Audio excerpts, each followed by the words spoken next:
now that we are speaking about religion, Manu, a very simple question which I think people often argue about is religion is history.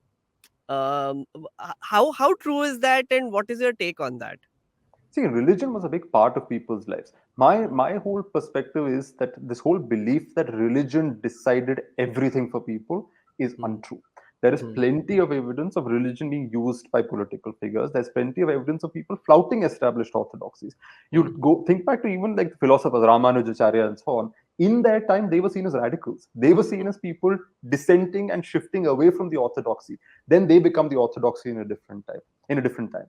Basava in Karnataka, the Lingayats and the Veerashaiva texts were militant Shaivite texts, Hmm. anti-idol, anti-Brahmin, all of that. But after a few generations, the same community practically becomes like a caste, and they come to an understanding with Brahminical orthodoxy and so on. Religion was one of several important factors that mattered in the past. It was not the overwhelming factor that mattered in the past.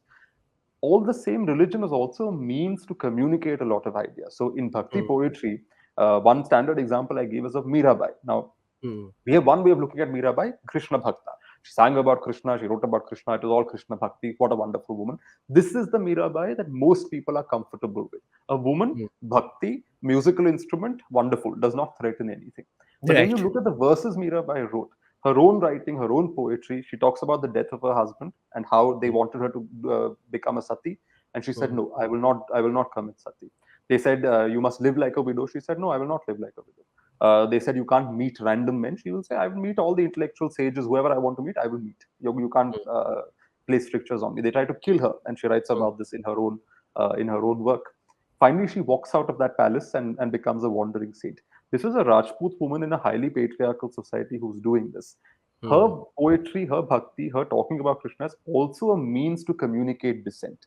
A lot of the female bhakti saints, if you look at their writing, you can read between, not just between the lines, sometimes quite transparently, that these are also women who are questioning patriarchal norms that are constraining them and their experience of intellectual life. Right. Somebody like Bahina Bai, who was, I think, a contemporary of Chhatrapati Shivaji in Maharashtra, she's a Brahmin woman, married to a Brahmin man many years older than her. He's a wife beater. He doesn't like the fact that she's a prominent poet and a saint and all of that. And a lot of her poetry is about that angst, saying, because I'm a woman, I'm not allowed the Vedas. Because I'm a woman, I'm not allowed this, I'm not allowed that. So there is critique of society in that religious writing also. So it's not as if religion was this pristine thing that existed and dictated everything in society. Religion Hmm. was also debated. It was also a medium for dissent. It was also a medium where different people did not even agree on what the right religious principles were. You know, Hmm. forget the philosophical, even in terms of practice. So Hmm. many temples, you look at their practices, you'll find that there are compromises that are visible. So there are certain temple festivals in Kerala, for example, or if it's a 10-day festival, on day one, a certain community will come and make offerings. Day two, Yeah. another community will make offerings. Day three, another will come. The Brahmins will have their day. They'll on certain days the Brahmins will be in charge. There'll be certain days when the temple is I know there are rooster sacrifices and there are blood rituals Hmm. Hmm. happening in the same temple. My own family temple, we have a private shrine in Kerala attached to our what used to be our ancestral home. And even now, before the annual puja starts, there is a person we have to find of a certain community and give him a bottle of liquor. Hmm. Without that, the big Brahminical ceremonies in the temple can't start.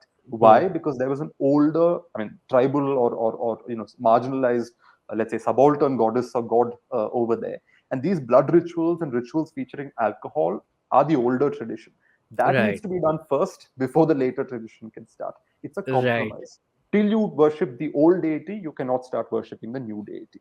Till you worship the tribal deity, you cannot start worshipping the more Brahminized, the more Sanskritized deity inside. Hmm. So religion itself is not some clear cut substance that existed in the past. It Hmm. had its own dynamic.